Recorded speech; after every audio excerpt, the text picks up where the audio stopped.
Hi guys, my name is Dr. Rocker and not long ago I drew this Batman when the movie came out, the new The Batman movie. And I tried to stay true as much as possible to the actual original costume and also the posture from the dude, but I'm more like a comic book artist, so today I want to give the suit another go, but in a more comic book style. Bigger, better, larger than life. Let's go! Oh, and don't forget to subscribe to the channel if you haven't already, and turn on the post notification bell. But now for real, let's go!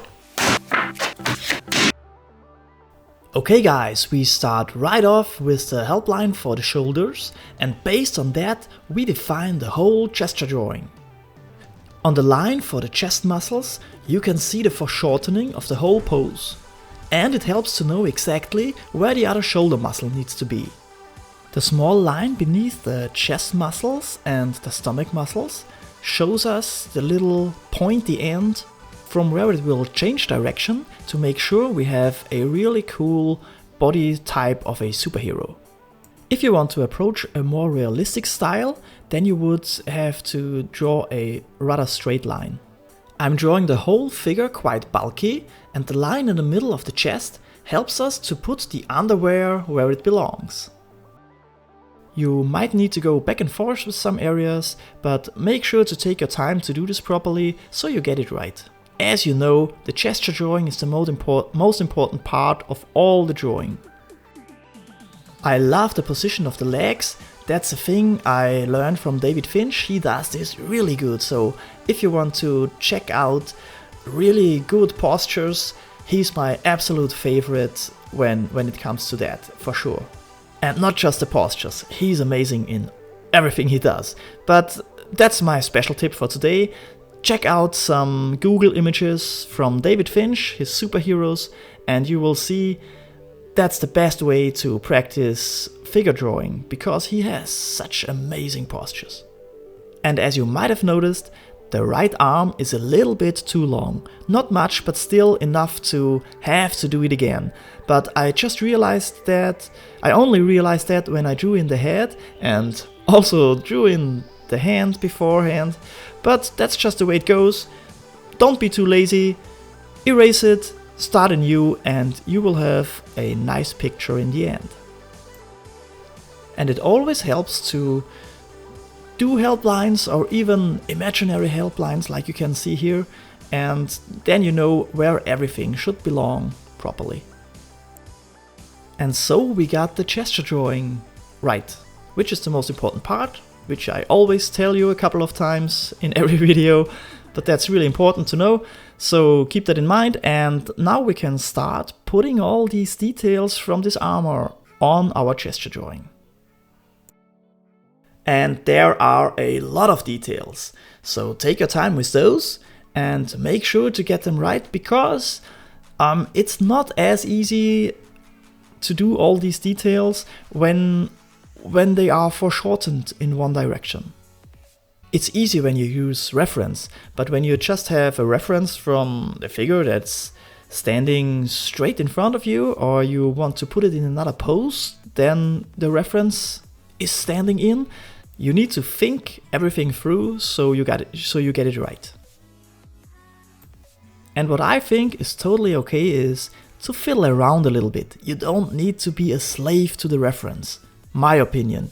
You can try and do it exactly as it belongs, but for my part I like to put in some extra details here and there, and sometimes I leave a detail out because I think it's not important or not showing anyway, so just go nuts. It's quite similar to the thing with the muscles in all your drawings. They don't need to be anatomically correct, they need to look cool. And so does the costume. So you can do some adjustments that are fitting better to your style. I also didn't give myself a hard time with the face. I didn't necessarily try to make it look like Robert Pattinson. I just wanted to do a comic book drawing with this suit, in an oversized and really cool way. And after saying all of that, still you can see I was trying to stick to the costume as much as possible. It's a bit of a pain when you are not getting the position of the eyes right from the start, so the best way to do that would be to check it before you draw in any other details. Now I had to go back and forth a couple of times. But you can avoid that with just doing more controlling. Just take a look every now and then from the drawing from far away, and very important, check it in the mirror so you will see it the other way around, and then you can spot mistakes easily. Every time it gets technical, like an armored suit, I really like to draw these double lines. They are so easy and they make such a big difference. And sorry for the noise in the background, but Lawrence is having a hard time. Not sure if you can hear that, but my 1-year-old Lawrence, he wants something he can't have, so he's arguing. That's just the way it is with the kids. Now we are just adding some final details, and not just details that actually belong in the drawing, but I also added some extra Dr. Rocket details I like to do. But I don't mean the textures I like to do, which I also call the Dr. Rocket details. No, I mean some extra little plates here and there to make the costume look more interesting. And there are some details I didn't draw in yet on the legs. If you want to get them right, just follow my lead there. I had to find some extra reference for the legs, because the reference I was using when I did the first drawing was just the upper body, so I didn't even realize that he has those things on his knees, for example. And with that all done, we are getting to the inking process. Here I'm showing you the pens I will use mostly, a 003 from Micron and a 01 from Micron. I'm sticking to quite thin lines and I'm breaking them up quite a bit, because then the armor parts are looking a little bit more shiny. And the overall look of the drawing is a little bit more lively. And since here I'm actually just tracing everything I've already done kind of, I sped up this part quite a bit. You can also do the whole thing in pencils if you like to, therefore you would just need to erase everything down a little bit and then use like an H or 2H pencil to draw in all the details and all the line weight. And what's special about this one today, I did an ink drawing, as you see me doing right now, and I did not use a lot of extra details and hatching lines because I wanted to color it with the iPad and I wanted to try out some different styles. For that, I thought it's not necessary to do a lot of hatching. So now I will show you the coloring process, but still I went ahead and did some hatching after filming this, which I will show you later as well. And now we will turn on some music and do a quick coloring session. Let's go!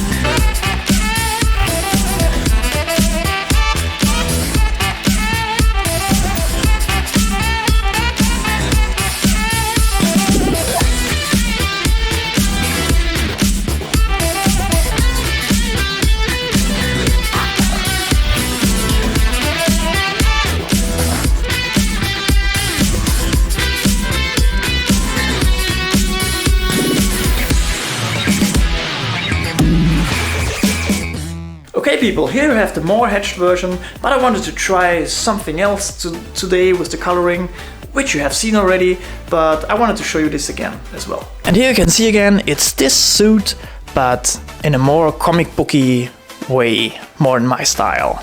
And here again, the colored version. Let me know what you think down in the comments. And I guess it's safe to say that with this coloring process, there wouldn't have been much of a difference if there would be all the hatching lines in there. And in any case, it was a fun experience for me to try out some stuff. I also like the shadow in the background, which is very much the same color like in the movie posters. Okay people, that's it for today's video. I hope you had fun watching. I sure had fun drawing this thing. If you're new to the channel, please don't forget to subscribe, like I said earlier. Also turn on the post notification bell so you won't miss out on any of my future videos and tutorials. And now my friends, I want you to go and watch this video. That's where I show you how to draw a super badass character, which actually is like very similar to the character I drew right here today. So check it out, it's a cool video, you will learn a thing or two, and other than that, see you on the next one. Thank you for watching and have a great day.